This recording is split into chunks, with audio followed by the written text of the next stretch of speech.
Remember those old Rankin and Bass films that would air on television during the holiday seasons? Well, it turns out that there was a lost film that was created by the two animators, and it is believed to predate the original Rudolph the Red-Nosed Reindeer film. The footage was said to have been discovered in an abandoned storage unit in Hollywood, which also contained rare stock footage and movie stills from the other well-known Rankin and Bass films. The Super 8 canister was labeled Reindeer, so it was automatically believed to be the original footage taken of Rudolph's famed movie. Knowing that this could be a major artifact in the world of Rankin and Bass, the person who discovered it kept it for themselves, along with the old Super 8 projector. The individual, who I will keep anonymous for reasons I will explain later, viewed the footage while he or she took notes on every aspect. The following account is a combination of all noted details made about the film. The film begins with the opening title scene in the original Rudolph footage. The blizzard gusts etch out the names of those who were most noted for creating the film, including Rankin and Bass. But one detail that I have noticed, which is especially strange for a holiday film, is that there is no audio whatsoever.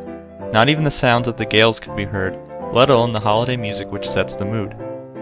When the wind was near the moment of unveiling the title of the film, I already came to the conclusion that Rudolph the Red-Nosed Reindeer was about to appear, but as the wind blew away the snow, the title Randolph the Reindeer appeared, instead of the trademark look of the title that we fans have all come to know. The title appeared in dull block-shaped letters.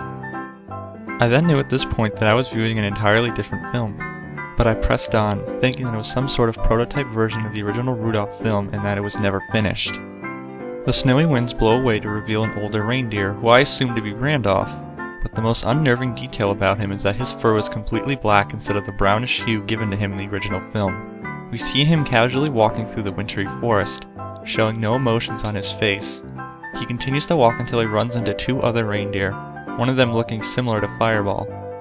One strange detail besides the reindeer being completely black is that there is no audio of the characters talking to one another. Only the sound of grainy footage can be heard, increasing the terrifying nature of the film. The two reindeer seem to be mocking Randolph, one of few similar traits to the original film. You can clearly see the two characters laughing at him, showing more hatred with every giggle. A zoom in on Randolph's face shows the pure anger he has towards the reindeer, his pupils red and bloodshot. The screen then changes to real-life footage of two reindeer brawling with each other, clashing their antlers together. At this point, I knew that this film was made by someone other than Rankin and Bass. This detail, along with the others, doesn't add up being a joyful holiday film, but possibly a spin-off of the original Rudolph movie. The footage of the two reindeer fighting lasts for about a minute. The screen then flips back to the puppet sequence. The mangled body of the fireball-like reindeer is shown full-blown, causing me to gasp in both terror and shock. He laid there in the blood-stained snow, his entrails lying beside him. The image stayed this way for about a minute until it changed to the next scene. It was then that I came to the shocking conclusion that Randolph had viciously mauled the one reindeer, while the second one fled away in terror. The next scene shows Santa's castle, which was done in black and gray colors instead of the well-known pinkish shades. The screen then fades out to Santa and Mrs. Claus in the dining room area. Both were wearing black-colored versions of their original outfits, Santa's being the trousers and suspenders and Mrs. Claus with her dress and apron. At this point, audio returns to the footage and we hear the two arguing about Christmas-related problems. Mrs. Claus spoke in an irritable tone, as if she were angry with Santa about something. Santa's responses came out in a depressed manner, dragging out some words in a gloomy fashion. The audio is once again lost, and the quality of the footage goes from mediocre to absolute crap. The scene stays on Santa and Mrs. Claus, but the two puppets are not animated in the footage. It looked as if the animators were just holding the puppets, moving them around in a childish manner. In some frames, the fingers or hands of the animators can be seen for a split second. The screen goes to Randolph strolling through the forest, but in the opposite direction as opposed to the beginning of the film.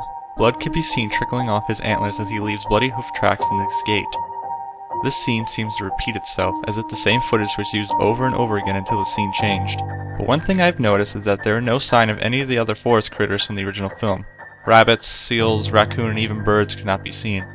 It wasn't until a few seconds into the sequence when I noticed what is lying in the snow as Randolph continues walking.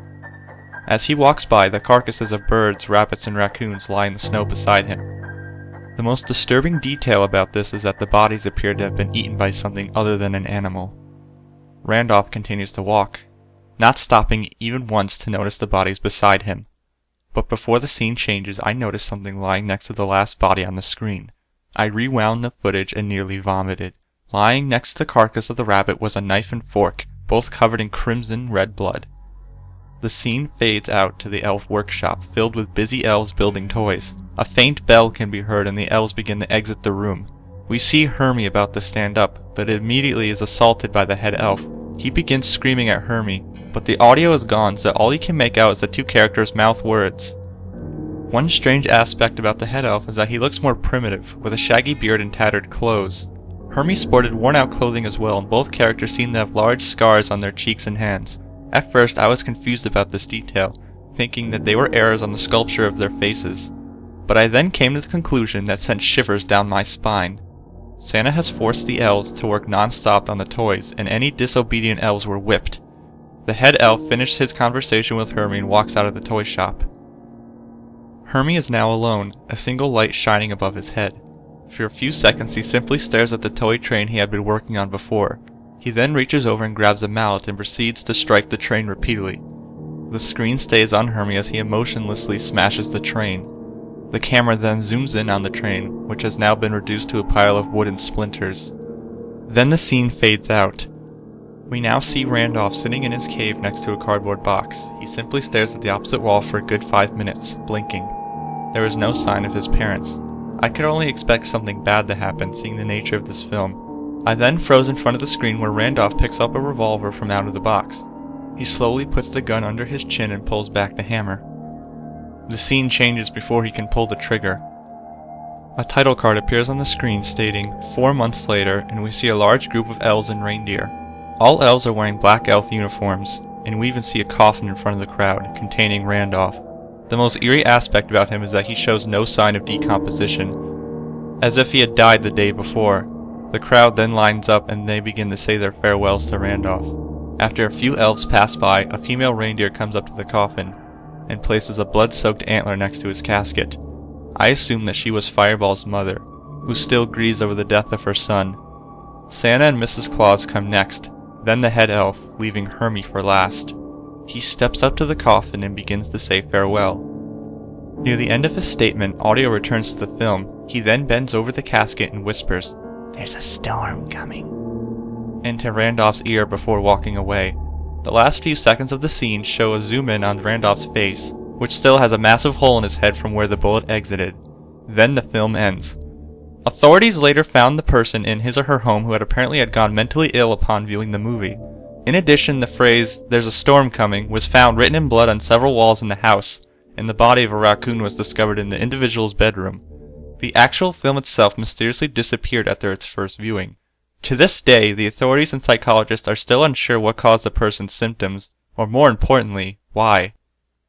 Rumors started to spread that the lost Rankin and Bass film causes viewers to go insane upon watching it in its entirety.